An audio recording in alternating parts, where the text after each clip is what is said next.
But here we go. This is where things get super weird.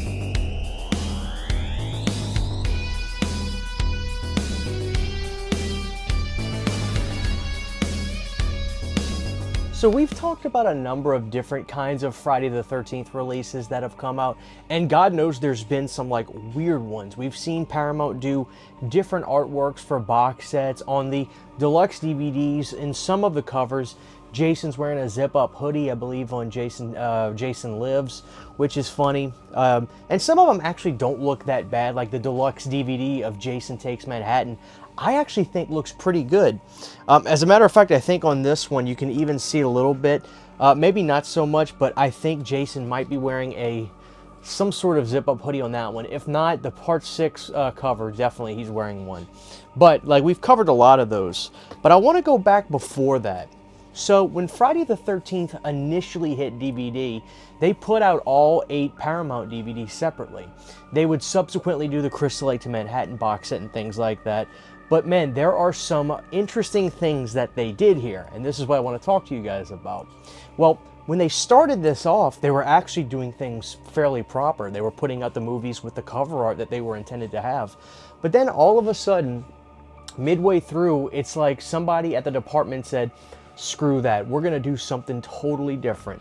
So all I want to do today is show you guys when Paramount completely botched the second half of the Friday the 13th DVDs when they initially came out in the early 2000s. So here we go. Okay, guys, let's start with part 1. Now this one, nothing really much to complain about. Check it out. Like I said, they started out perfectly fine.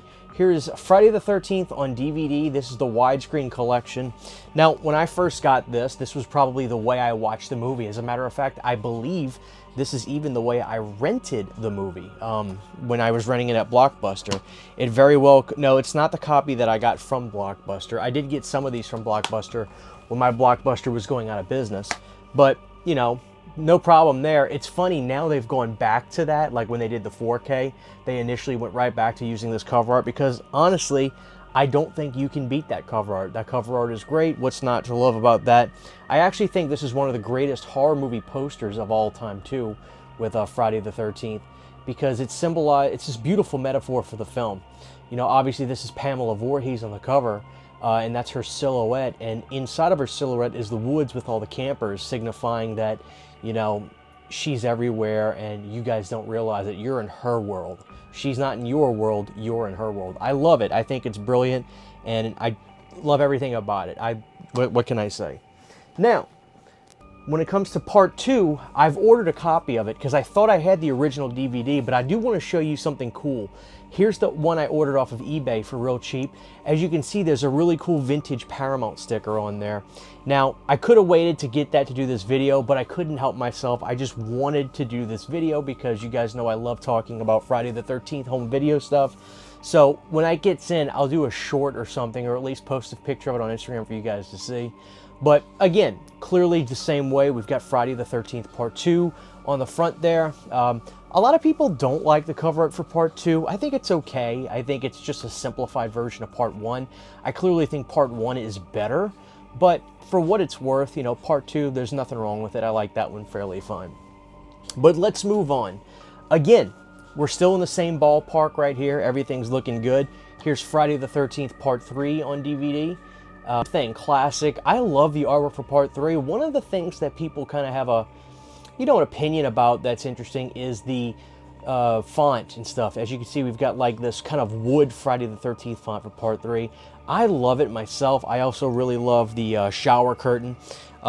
It's interesting because if you look at the person that's behind the shower curtain, you know who that reminds me of? It actually looks like the boyfriend in the film. What was his name? Rick?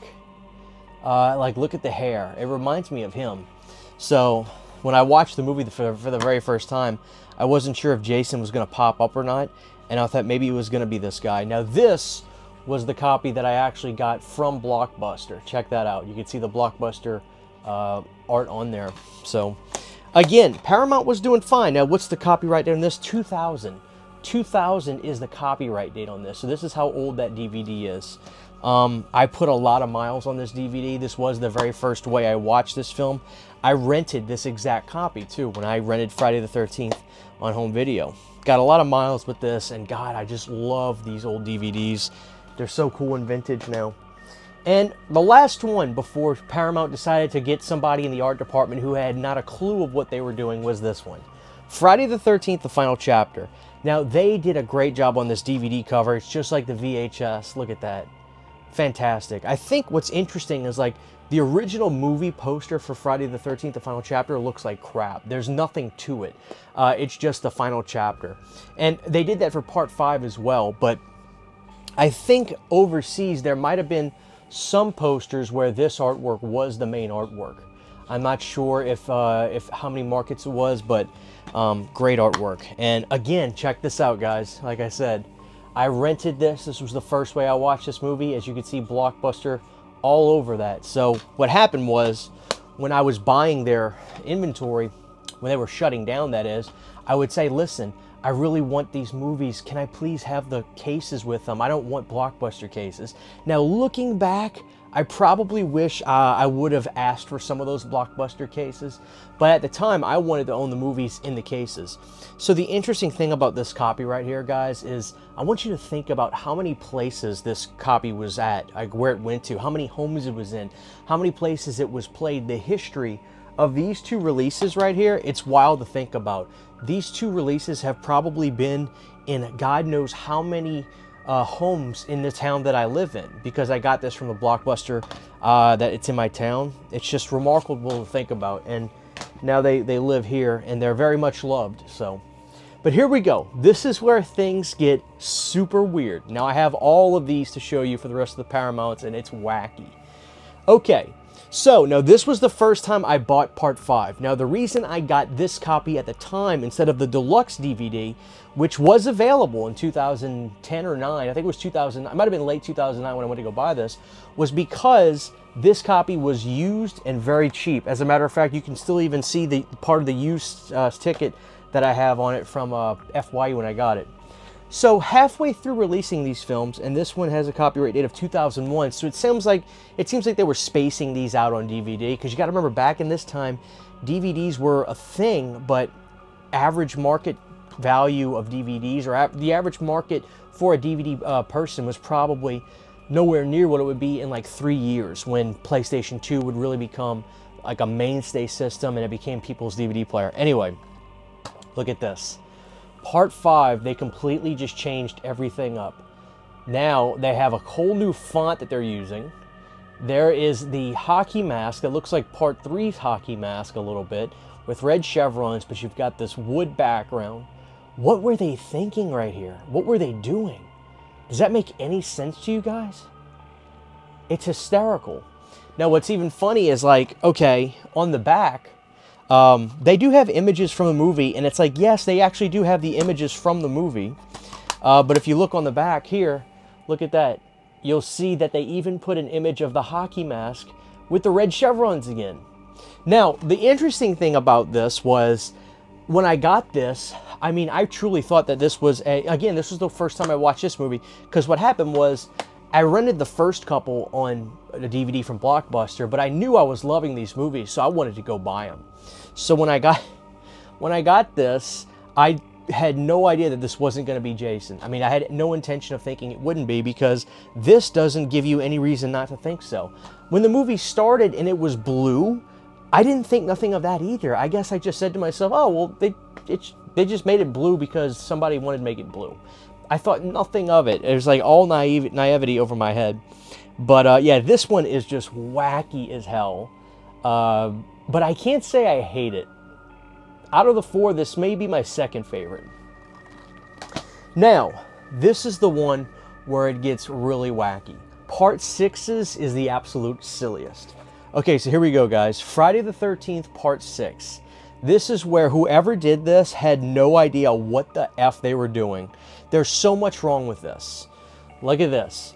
Part 6 on DVD, we have the Part 3 hockey mask again.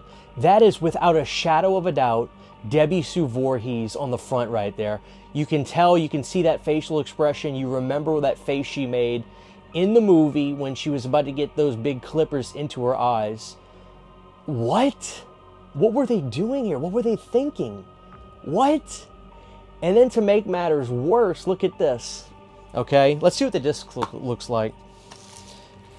Okay, the disc is fine. The disc doesn't really have anything on here that is it's fine. The disc is fine. And this one has a copyright date of 2001 as well. Sorry, I bought this one on eBay, and so it has a piece of styrofoam there. I'll just keep it there. Look at the back. You ready for this? They got Roy Burns on the back. That's Roy Burns. That's clearly Roy Burns. But what makes this even weirder is look at the hockey mask. It's red chevrons. So somebody put Roy Burns on the back of this and then altered the hockey mask. What? What? How did this happen? I mean, it's one thing to have some silly stuff in these, but this one went out of its way to get everything wrong. We have Debbie Sue on the front of part 6. We have not only Roy Burns in the back, but they changed his hockey mask. So that means somebody knew what they were doing, but odds are it was too late to change it. So then they said, well, just change the chevrons and make it red. Who's if you guys only knew how much I wish I could figure out who was responsible for this, I need to know. If anybody out there is watching this that has an idea, send this video to them. We need answers. How did this happen to Friday the 13th Part 6? You guys ruined this DVD cover. It's the most ridiculous mess-ups I've ever seen. There's multiple. There's Debbie Sue from Part 5. There's Roy Burns from Part 5. And then you changed his hockey mask. Oh my God, guys. This is just... Oh, God. I've never seen anything like this before. So that's definitely the worst one. But moving on, here it is. This one is brand new. I still haven't pulled off the shrink wrap on it. Got this on eBay for like $5. This one's not that bad. Here is Friday the 13th Part 7, The New Blood. Now this movie, I think what they were trying to do was have kind of like that fire scene that plays at the end with Jason on the front. This one's okay. I kind of admit I do like this one. Maybe they got somebody else to finish these because they were like, well, the person who did these last time for Part 6, they ruined it. Somebody at the company has to know, right? There's no way they don't know that they butchered this and they screwed it up royally. Somebody had to have known that they screwed this up. So Part 7 definitely looks better. They did a better job on Part 7. And the back actually doesn't look so bad either. As you can see, they kind of got like a Laura Park Lincoln's like flashy eye thing with Jason there. And then cool images from the movie. Now, in case you guys were wondering these, if you think they have any special features, not really. It's widescreen, there's subtitles, and Dolby Digital audio.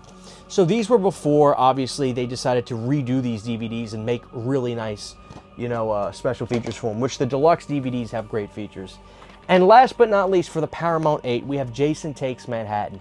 This one is actually really cool. I think that one's great. And I actually have a bonus in this video for you guys before we wrap it up. As you can see, we've got the streets of New York with a huge hockey mask. So they kind of kept it in the vein of what they were doing.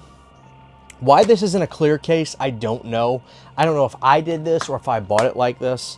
But, you know, there's the back. And not bad. You've got Jason on the front cover, no, the back cover, with his non-toxed finger right there. As you can see, like that finger went through everything and came out unscathed. Why they did that, I don't know. And some funny little pictures. But, you know, this one's not bad. The cover art on this one's not bad. But here's something I didn't know. So those were the first time those movies came out on DVD. But I think apparently they also put these out on VHS as well. And I'm sure they did this for 5, 6, 7, and 8, maybe just 7, 8. I don't know, but check this out. They actually made a VHS of that Friday the 13th cover. I didn't know this till my buddy Zach that runs the flea market found this and says, hey, I think you might like this. It's pretty cool. Like here's the VHS tape. And there's the back. Let's see if they're identical. I'll show these to you guys. I think they will be, yeah. That's pretty cool. 90th anniversary. So I think I saw Part 7 on, I'm gonna have to go online and try to get these. I think I saw Part 7's VHS, and I even ordered the Part 1 VHS, which has different artwork too. But those are some of the silliest updated artworks that they did halfway through to show you that these companies, they don't really care. But at the same time, I always appreciate that Paramount makes these movies available for people. They have repressed the Paramount tapes a lot, and for that I'm grateful. But I like to go back in the past and just see how much they screwed some of that stuff up. Part 6 is the worst scrown up DVD of all time. But let me know if you guys bought those when they were coming out. Let me know if you guys still kept those and what your favorite is out of the newly updated artwork ones. I think the Part 8 one's the best one, but I hope you guys enjoyed this video. I love going down memory lane. This is your old pal CHH. I'll see you guys next time. Take care. Huge giant thank you to all of my Patreon supporters. Without you guys, this would not be possible. To get behind the scenes photos, videos, music, private live streams, and much more, you can subscribe to my Patreon for as little as $1 a month. Thank you to my patrons.